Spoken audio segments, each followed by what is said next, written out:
Hello, my name is Carrie V. Dean.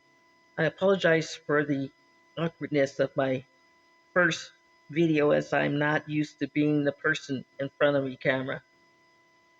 I like working behind the scenes. Unfortunately, working in the shadow of anonymity does not help getting your voice heard.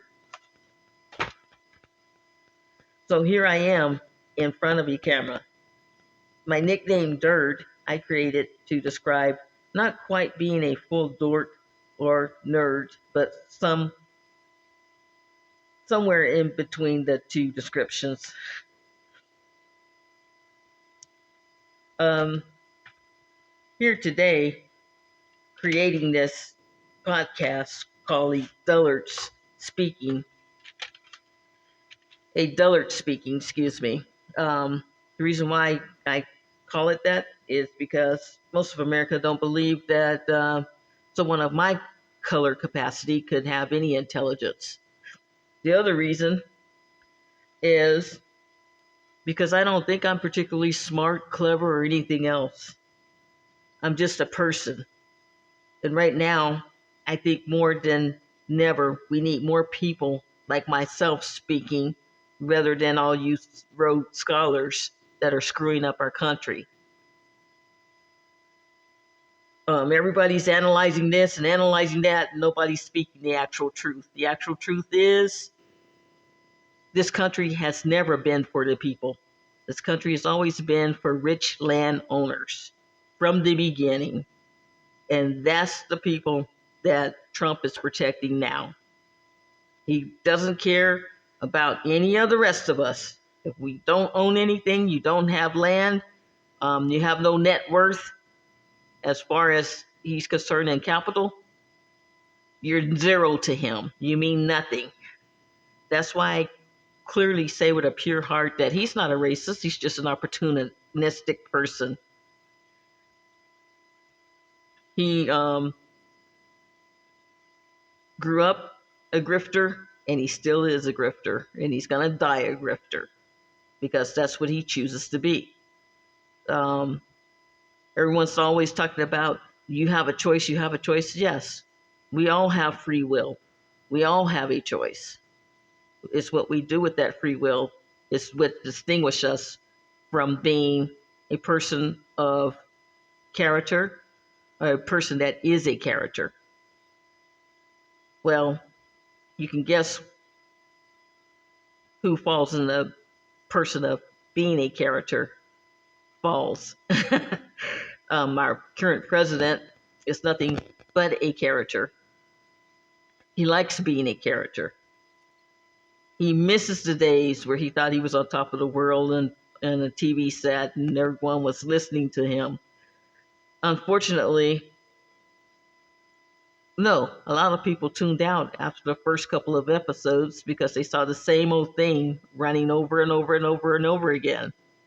The man does not have an original thought in his head. Um, well, we'll get into that in just a little bit.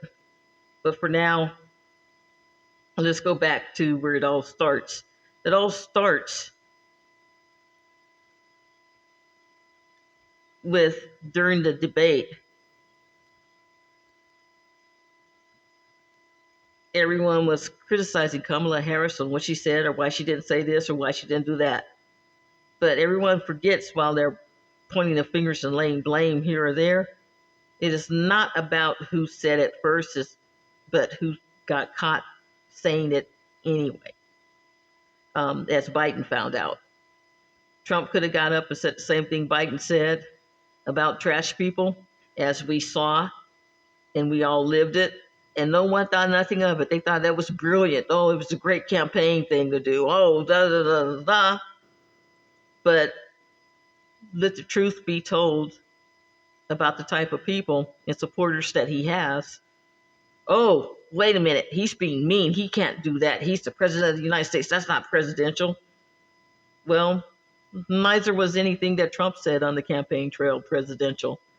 If anything, it was more moronic. in ironic in the same sentence, which is bizarre when you come down to it. So we all know he's the king of bizarre. I mean, it took only a few hours before the AP announced Trump's win of the 2024 election for the Democrats to implode, just as most of us knew they would crumble, blaming and pointing fingers along with the Republicans. VP Harris, of course, is the first to bear the burden of the blame. Not that she didn't run an elegant, prestigious campaign that actually had Trump scared for a brief moment, but she overestimated her debate performance based on the hype that was surrounding her within her party. Um, she, unlike Trump, was loyal. She did not break away from party lines and party messages that wanted to be shouted out, um, that Biden had put in place. Um, she did add a few colorful niches here or there of what she would like to do, but listen to the words very carefully. What she would like to do. And that's how she was asked the question, what would you do? Well, she could only respond with what she would like to do, since she was not the president or former president. She was the VP. It's only so much a VP can do. The VP is always in the shadow of the president. That's how Trump won, because she could not definitely state the way he could, this is what I will do. She could not say that. She tried saying that later, but the message was already lost because she had spent too much time saying what she would like to do. And once you use those words, you've already settled doubt in the minds of every American in the country whether or not you will be able to get it done. Um, Once you've lost that battle, you pretty much have lost the election. So even if all the little buying votes and everything else hadn't happened, Trump probably would have won this election, because America is not ready for a woman president. We're not ready to let women into that realm of our country. This country was built on wealthy landowners' words to wealthy landowners. It had nothing to do with the rest of the people that live here. To make it fair, we'll throw you a little nugget here or there, but we found out time and time again the Depression in the late 1920s going into the mid 1930s. Um, that was caused by all the rich men that thought they were smarter than the rest of the world, and the rest of the world taught them a lesson. So they turned around and knuckled down on dumbing down the people again that understood that that's what it was, by raising taxes and doing a few other things they shouldn't have done. Um, they created, out of all of that, came the creation of the Social Security Act under Roosevelt. Well, Roosevelt did that, thinking that could kind of even out things, as the Republican way has always been, and Roosevelt was part of the start of that, is, oh, throw them a little money and they'll quiet down. They won't see what the left hand's doing because the right hand's throwing the money. Well, that's continued throughout our history. Throughout our history, we've continued to just throw money at any problem or bubble that occurs. And it's also a way to cover up all the sad pathetic things that happen in this country. Um, White men have never been more savage any place else in the world as they have here in America. So now they want to try to hide those scars. Well, you can't hide those scars because you're still continuing with the abuse.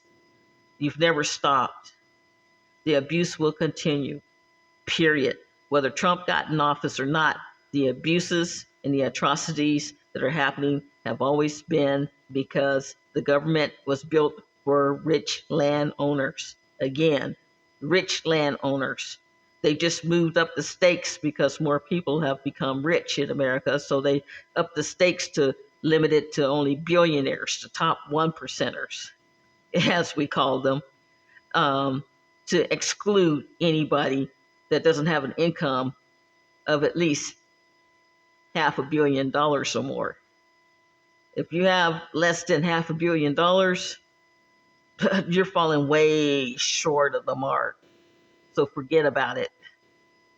You're not going to be heard in this country. Um, for all you guys that are kissing him behind Mr. Trump right now, thinking that you're going to catch the wave, no. You're just lucky if you can hold on to riding the crest of the wave, because the wave has already overshadowed all of us as he continues to do his executive orders and limit what the American people can say and what they can do. Um, I don't know how much longer we're going to have the ability to have free speech channels. So I'm starting my podcast a little late, but more regular American people need to start using their voices and getting on to, I hate it too, but getting on social media and having your voice heard. Because if you don't, then when it goes down in history, you can't complain about, well, they don't write about how I felt. Well, no one knew how you felt. You didn't bother to voice your opinions. When you don't vote, you're not voicing your opinion. When you just sit back and watch degenerates take over the White House because you didn't vote, well, you can't put all the blame on one person. That having been said, let's move on to the next subject and rattling in my brains. All the people whining now about, I didn't know he was going to take away our help for our crops. Well, when he said mass deportations of illegals, what do you think was going to happen? You don't see very many white or black Americans working your fields and farms. You don't see very many white or black Americans doing menial labor jobs.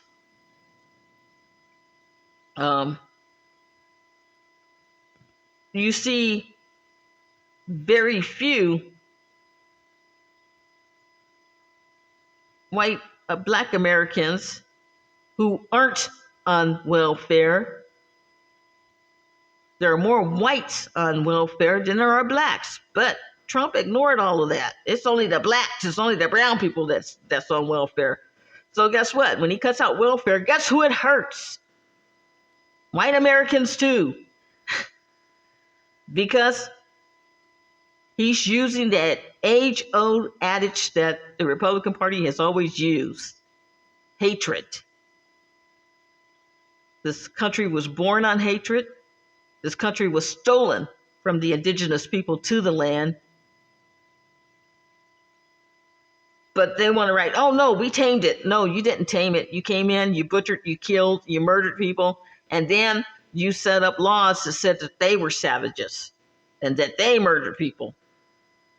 Well, if that makes you sleep well at night, knowing that your ancestors came in and just bludgeoned a bunch of people almost to non-existence, well, good for you and good on you. But let's talk about now, today. Everybody keeps wanting to go back to the past. No, let's not talk about the past, because the past has never been past. The past has just been passed up and passed on in newer and bigger setups. When they did the bipartisan thing on healthcare, guess who wrote it? The Republicans. The Democrats only added a few lines here or there. Come on. You could blame us for being lazy, but you can't blame us for not at least trying to attempt to get policies passed. It was the Republicans that sat on it for 8 years after Bush got them to come to the table and said they had to come up with something. Took them 8 years. Obama got the win on that because they didn't do it under Bush. They wanted to do it underneath the new president so that they can hogtie. They'd already estimated that Obama was going to win that election. So they set it up in a neat little bow, let Obama sign his name to it, and immediately start calling it Obamacare, Obamacare, Obamacare. Well, you're the bloody idiots that wrote the whole proposal, just about. There was very little Democratic input into it. And the little bit of Democratic input that went into it still made it better than what you guys had written. You couldn't stomach that. So you bastardized it and then passed it, hurried up, rushed it through the House so Obama would sign it. Obama signed it. It got moved on. And Americans started somewhat getting health care. But that didn't help those of us that were in low-paying income jobs to be able to get in on it. You had to be of a certain income bracket or below a certain income bracket. Well, guess what? When you put the margin like that, guess who gets caught up? The people that are in between those brackets. So we have to settle for whatever insurance we can get. And guess what? That just happened to be Medicaid through the company that we were working for, because it wasn't coming out of our pockets because we're not getting paid enough. By the time you guys got that pushed through, we already had Americans working 3 and 4 shifts on these McDonald jobs and everything else, and it wasn't kids working those jobs.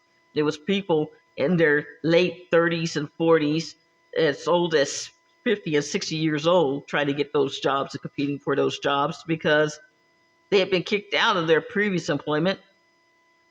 No real big reason. We just had a massive layoff. Oh, we just shut down the company. Oh, we just did this, that, and the other so we can get the young kids in here. Young kids know more than the old kids. The old kids have to learn all the new stuff. Guess what? The old kids are the ones that wrote the plans for the new stuff that the young kids are learning. So you dumped half your workforce, then you come back and you complain that we don't have qualified workers. Well, you have plenty of qualified workers and you still do. You're just looking for them in the wrong places because you want everything now, instantaneous. Ignore quality, ignore getting it done right. Let's just get it done. Okay, well, things were still getting done, but you didn't like that because you had to include women and blacks in any other minority that you don't consider as equals to the wealthy landowners. Well, guess what happened? Now the white men are upset. So what did you do? You lied to them and said, well, it's all these women and blacks and other minorities that are taking your jobs. Well, you can't take someone's jobs that refuse to get educated for it. Okay? You can't take someone else's job that refused to put in any work because they felt entitled just because their skin was white. But no, you just keep lying to them. You just keep lying. Sorry for my camera moving around. Like I said, I'm nervous and I don't like sitting in front of a camera. So I keep trying to move it away from my face. I'm not a very photographic person and I don't pretend to be.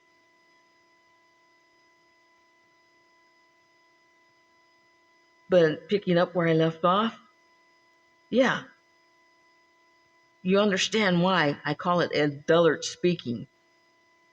Because there is just so much rattling around in this little head of mine that I don't understand because I'm not intelligent enough to understand that I'm being lied to, that I just got to get it off my chest. So if you don't like what you're hearing, don't agree with what I'm saying, that's great. Let's have a conversation about it. You explain to me why Trump is great.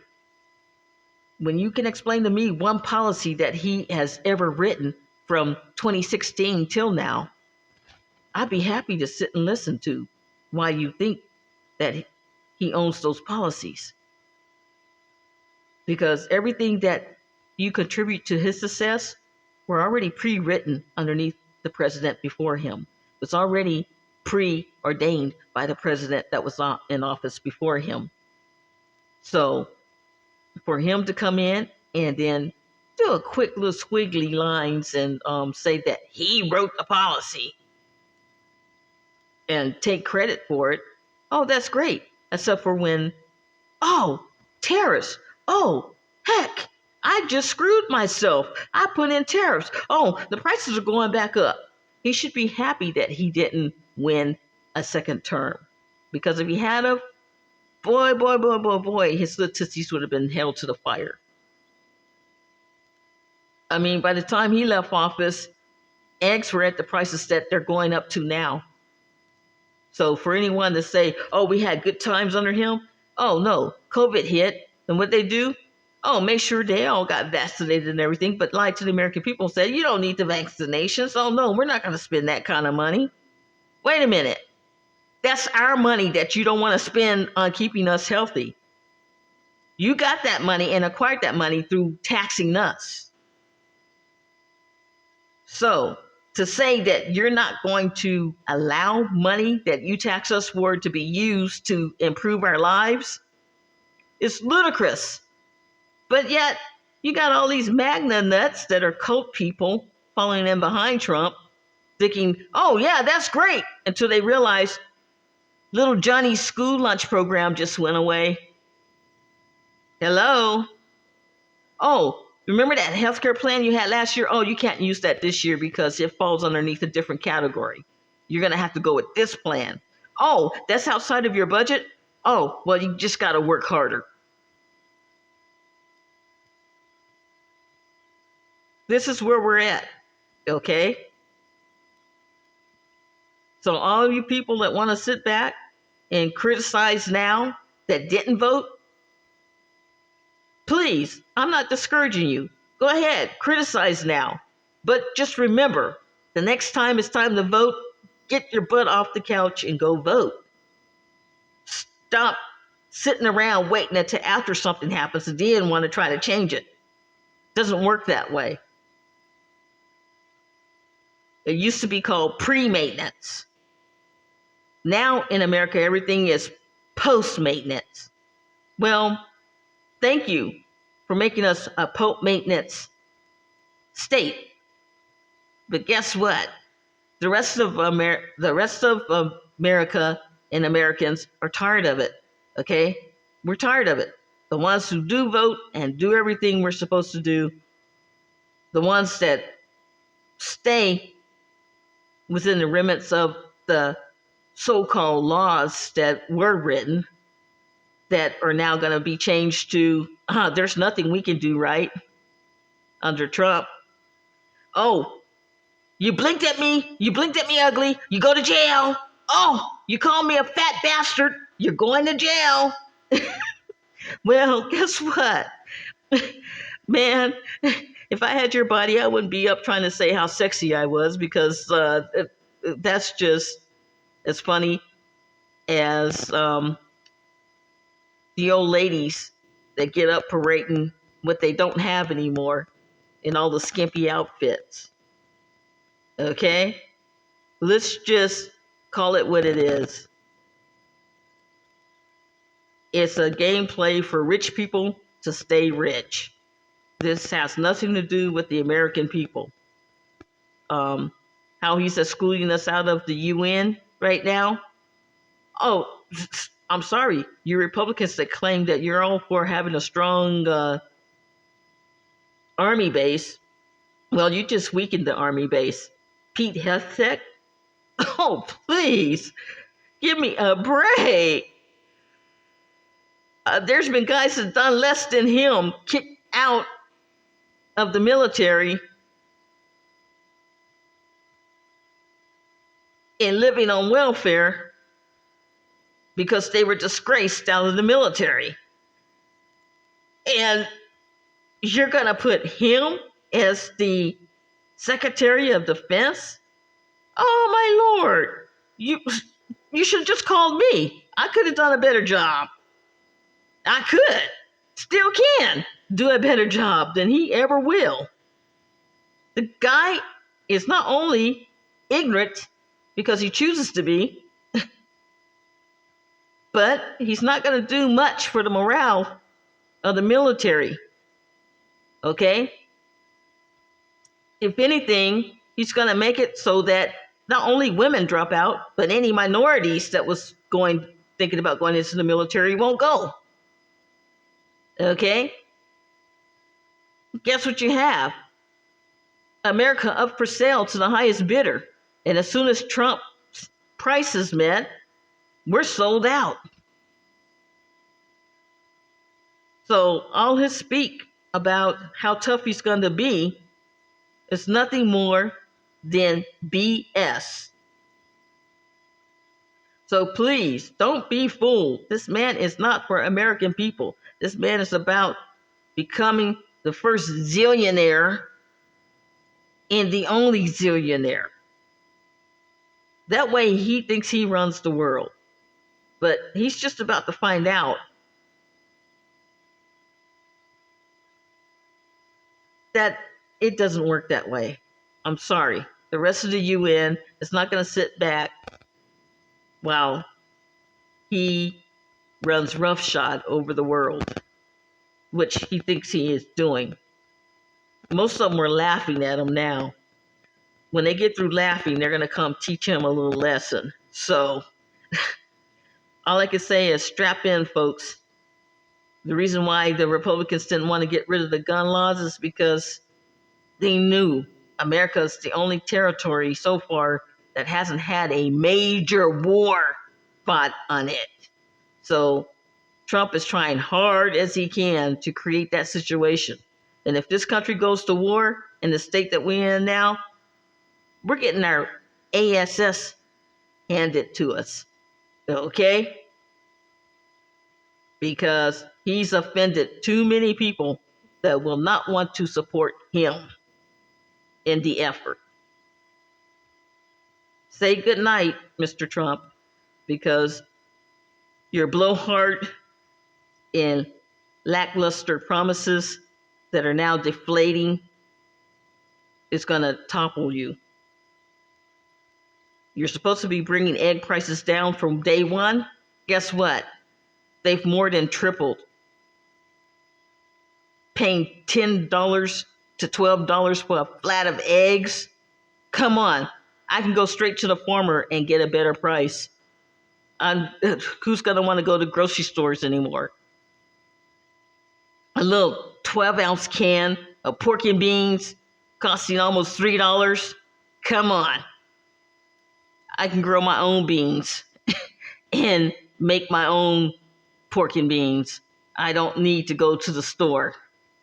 Okay? I'm sure I can figure it out.